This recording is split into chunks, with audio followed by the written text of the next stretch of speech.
Look how how we can say that things are going better for someone, the world is in such disaster. And people come to me with the feeling of disempowerment, and they say, what can I do? I'm just one person. Look at the world, what all these teachings can do for the world. And I said, you can do everything or you can do nothing. It all depends. You can do nothing if you see the problems of the world as a whole. So I put the example of a house. Say that you have a big castle and the castle is in absolute mess. Every room, everything in this house, in this castle is just disorganized. There was a huge party, a mess, a disaster.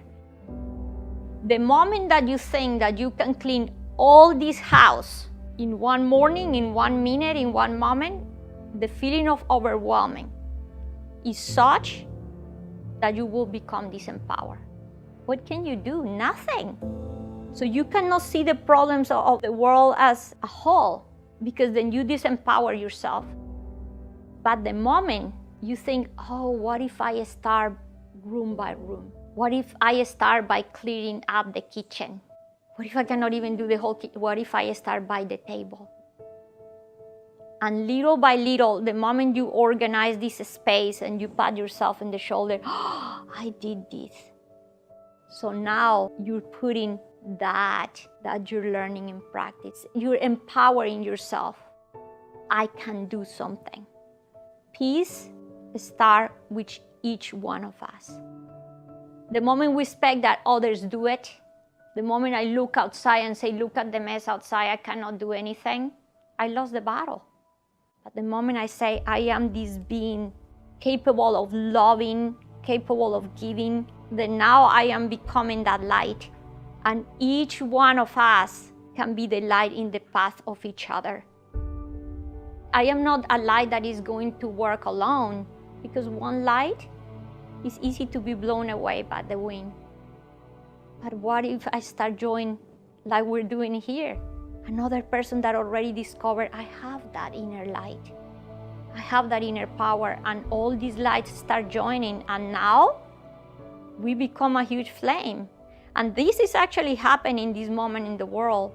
Although there's still a lot of chaos out there, there's a lot of people waking up right now. A lot of people that have been shaking so hard by all these challenges and all these hardships that we're starting to realize, what can we actually do? What can I do myself? In the end, I would say perception is projection.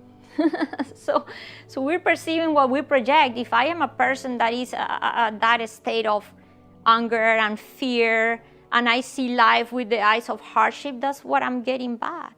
If I'm looking at myself in the mirror and I'm frowning, I cannot expect the mirror to be doing anything else. When people try to change things at the level of the form, I said to them, you're wasting your time. This is already a result. You cannot change anything here. You have to go at the level of the cause. You have to go within. You have to see things with the eyes of wisdom. What is this for? What is the purpose of this? How can I do to be the light in this situation? I am the change that the world needs. It has to start from me. There's nothing outside. Why are you here? What is your purpose? What you're presenting in my life? So we start practicing awareness in our life. I said awareness is the key to freedom. We become so trapped in our thinking that we cannot see anything that is just working for us, and all the synchronicities and things that are happening for us and evolving in front of our eyes. We cannot see it, because the moment we catch something, we missed already a lot. There was a time where the beings of light said to me, you think that you're thinking? You're never thinking. And I said, what? I think all the time. And they said, no. People think they're thinking, but what they're doing is just trapping memories. You live your life trapped in your own memories. That's why when children are just learning, it's like, oh, everything is new, everything is cool, everything is magic. But guess what? As we grow up, it's all the same, all the same. So the only time you're truly thinking is when you're connected with the creative thinking of the universe. And this only can happen when you are at the state of no thought or the state of presence. Now we're leaving our mind open as a channel. The answers to a problem didn't happen when we were stuck in it. It cannot be. Because what happened, you're feeding yourself from memories. You're always going to go back to the same.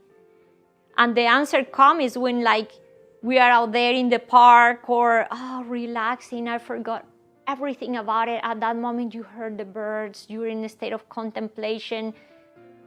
At that moment, you connected. And it's when the true answer comes.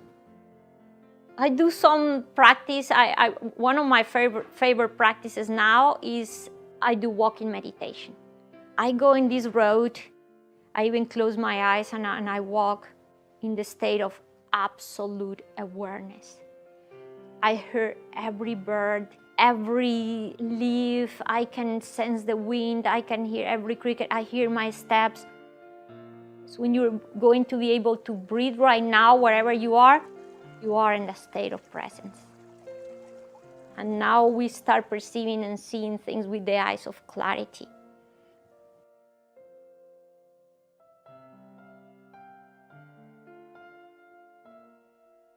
Everything has a purpose, and even the religions and everything, the philosophies, everything that the humanity has gone through was needed at some point. Because those are all the little tools. Everything is a process. Like when we go to school, we don't start in college. We start in kindergarten. And from there, we go. But the problem is when we get stuck in the same class. What if I repeat first grade for the next 30 years? So there's no evolution anymore. Now we're stuck in the same. And that's what happened with a lot of the concepts, a lot of the ideas, a lot of the beliefs. Is just being stuck in the same. Only now that people are starting to ask the questions, because these questions have been formulated throughout the history of humanity, but just by few. Who am I? What is my purpose? Is this all it is? What if there's more? When we start asking these questions, we start evolving, seeking for something new. And all of us that have all these experiences are being able to talk because now I know that that person had it and that person, now people start feeling safer to talk. And there's more conferences and more groups and more people that are coming outside the box and knowing that there's more, and feeling that I want to talk. But sometimes before the big awakening, there's also even bigger challenge. Before you wake up, there's the alarm clock, or there's somebody shaking you awake. So that's sometimes what is needed, and the world is now facing that point in which there's a lot going on. But that's just kind of like the earthquake that is needed for people to go to this realization, I had enough of this. Is when we move out of the couch. I put the example of a bird that is in a nest. Then life will push you so hard that now you make the decision, I better jump. And the moment you jump and spread the wings, now you realize, I can fly. So if all these challenges didn't happen, you never knew that you could actually fly.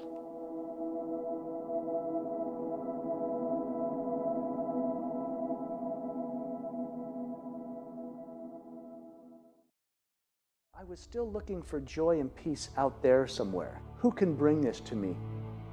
Tanya, if she could just love me enough to make me feel okay, or if the boys could just love me enough to make me feel okay, or in my job, or whatever else I was grasping at to feel like I was wanted and I was loved and I was okay. Even though I had been in the arms of God and felt perfect, but I was still looking for it for an outside source. In fact, I was wandering around thinking, where's all that love I felt here? Where will I ever find it? And the key was when I finally looked within myself instead of looking out there. when I finally realized, oh, to love unconditionally, I get to love myself unconditionally. And when that happened, the healing began, because I was never going to find it out there. It had to be felt within. And even in my Christian upbringing, this Jesus fellow said, the kingdom of God is within you. Don't look out there for it. And I began to maybe grasp what that meant a little more, that it is within us. We are divine beings. We do have the power to create our own situations if we embrace ourselves that way and do so.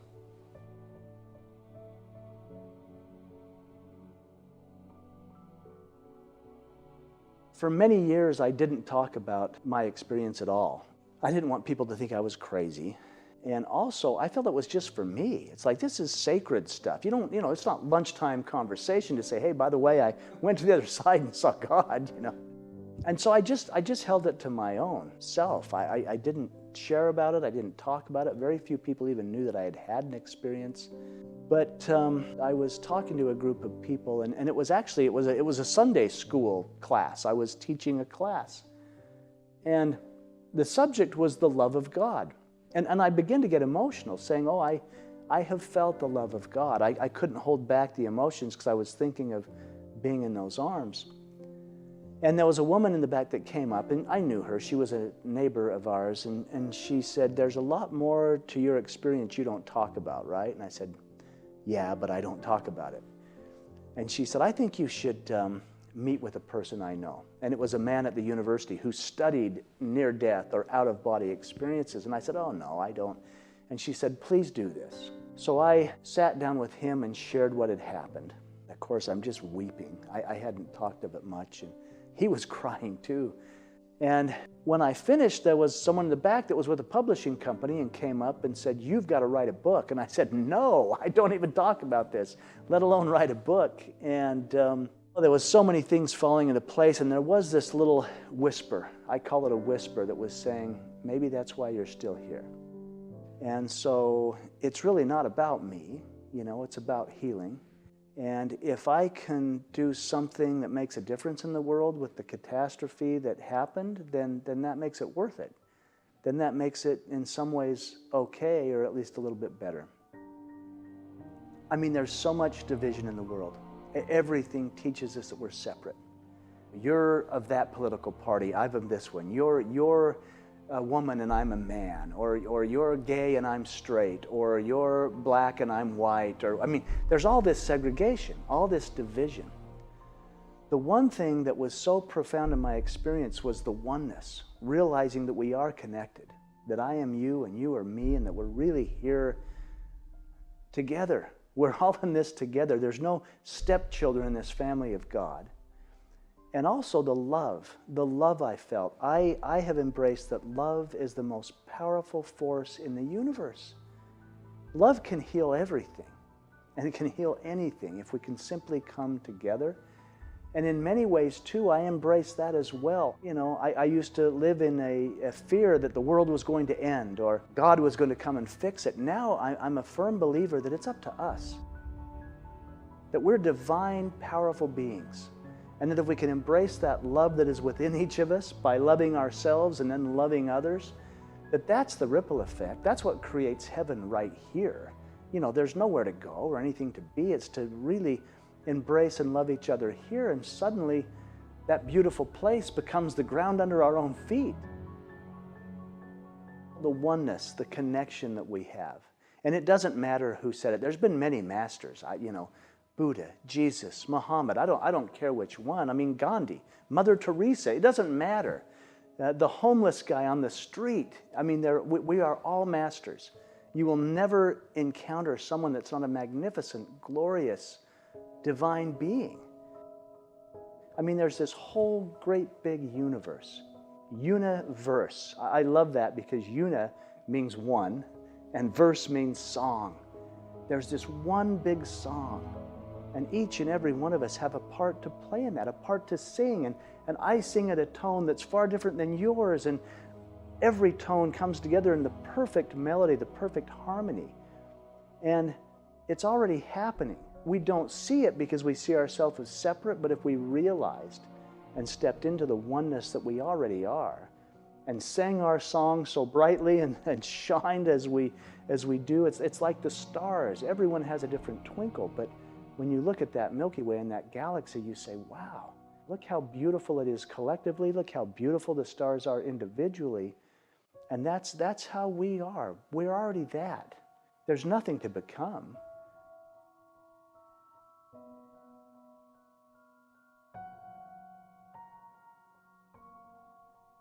I mean, yeah, if it's so good there, why be here? I deal with a lot of people who struggle with suicide or who have lost children to suicide, and I have no judgment of that. There were many times during my struggles that I thought I'd rather just go. Of course, I had a son here that was keeping me pretty grounded. But I think this is the big game. It's like we can't experience what we want to experience when everything's light and beauty and peace. It's almost like we wanted to have the opposite. We wanted to experience what we're not so we could finally embrace what we truly are. I'll go back to my old football days where they would draw it on the chalkboard and all the X's and O's and everything looked perfect, and yet you never knew until you got on the field and smelled the grass and had someone hit into you that, you know, what it was like. And I believe life is like that. We wanted to come and have the experience because our soul would expand. And while we're here, we just think, oh my gosh, I can't do this. I mean, this is too hard. But our higher self, our higher knowledge thinks, yeah, but that's why you came. I mean, it's easy for me to sit in a beautiful house and say life is good. And there's people that suffer, struggling. I mean, I'm working with some folks that work with human trafficking. I mean, kids being taken and put into the sex trade or whatever else. There are things in the world that are heart-wrenching. And so how do we look at those and say it's all in divine order? How does this make sense?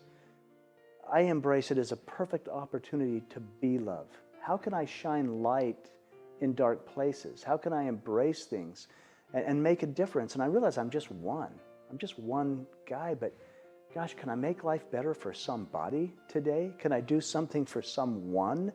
And by doing it for the one, you're doing it for the all. Even when I raise my own vibration, if I can go meditate for a minute and get at peace, or forgive, something, even if it's forgiving myself.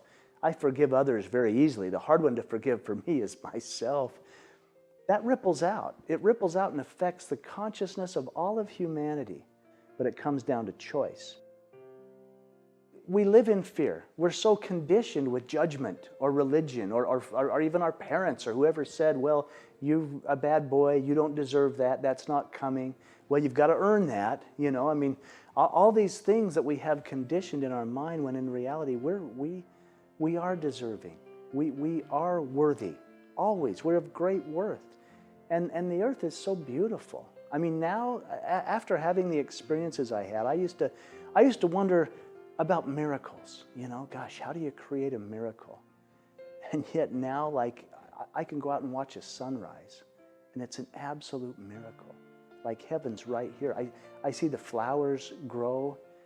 That's a miracle. I mean, smell the fresh air, feel the rain on your skin and think, wow, it's so incredible to be in this realm and to be alive, and there is no death, and I'm having this experience, and there is no judgment. I'm going to move from this, and I'll tell you, when we pass from this life, we're going to be embraced by loving arms and simply asked, what did you learn? Tell me about what you learned in your experience. What was it like to be like that? What was it like to be you? What was it like to have this or not have that? And it's all going to be a collective oneness of, wow, look what we learned. Look what we created. Look at the uniqueness. And we'll realize we always were one. We always were connected. It was just our inability to embrace it and realize it that held us back. It's difficult because so much of our society just struggles day to day. It's hand to mouth. How do I survive? How do I make enough money to pay the rent and to put groceries on the table? There's no time or energy for how do I assist others? How do I make a difference in the world? I've found a key for me, and it's if I can take only 10 minutes a day. I mean, I'd rather take an hour, but even 10 minutes to be still and just reconnect. Like always be connected. Just remember that connection. Remember who I am. Remember that everything's in divine order, and let go of the fear. Let go of the contention, let go of that doubt that there's not enough. You know, we live in such fear that there's not enough. There's not enough money. There's not enough food. There's not enough time. There's not enough love. And yet if we can let go of that and realize there is enough. And I think the key for me was realizing that I'm enough. I'm enough. I mean, I limp around on one leg and I do the best I can, but I am enough by simply being me, by simply showing up in light, in love, and loving the people around me and taking care of those around me. And when I say taking care of, just energetically, you know, I will probably never make enough money. You know, I'll probably never have, but then again, what's money? It's just energy. I've had lots of money and I've had nothing. And it didn't make me any happier one way or the other. You know, I mean, there's always that, well, I want more money, or I need to make more of this, or if I only had more money, I could get that. They're just things, you know, they're just things. I remember sleeping in the backseat of my car at one point when I was young. And I had nothing, but I didn't need anything. I mean, I was fine. Money is not who I am, and none of it is who I am. If I really get in touch with, I'm not the car, I'm not the house, I'm not the job, I'm not my partner, I'm not the shoes or the clothes or anything else. I am all of it. I am that I am. I am the divine. I am me, and me is enough just the way I am. And I can be my contribution in this universe without even trying, by just simply being me. I've had to let go of control and expectations and comparisons. I have some dear friends that are native, indigenous people. And there's a beautiful story that I was told once because I asked about that. How do I control? How do I fix? How do I make? And this wise elder said, no. And then he told a story. He said, when you get in the river, when you fight the current, the harder you try to swim, you sink. He said, when you relax, when you let go, when you go with the flow, the current will take you exactly where you're meant to be. And it's interesting. I've been in the water. Swimming is one of the only things I can do anymore where I move my body, but it's true. The harder you fight the water, the faster you sink. And if you just let go and relax and float, it's peaceful, it's easy, and there is order in the universe. We'll be exactly where we're meant to be. And we're divine beings, and we're here to make the world a better place and literally create peace and joy for everyone. I have no doubt we could do it. We're powerful, powerful people. Any community is very powerful when they step up and decide and choose a difference. I mean, never underestimate the power of a small group of people who are focused on change. There's thousands of examples and thousands of barriers that have been overcome where people find peace, they come together, and I think humanity's awakening and actually doing it worldwide.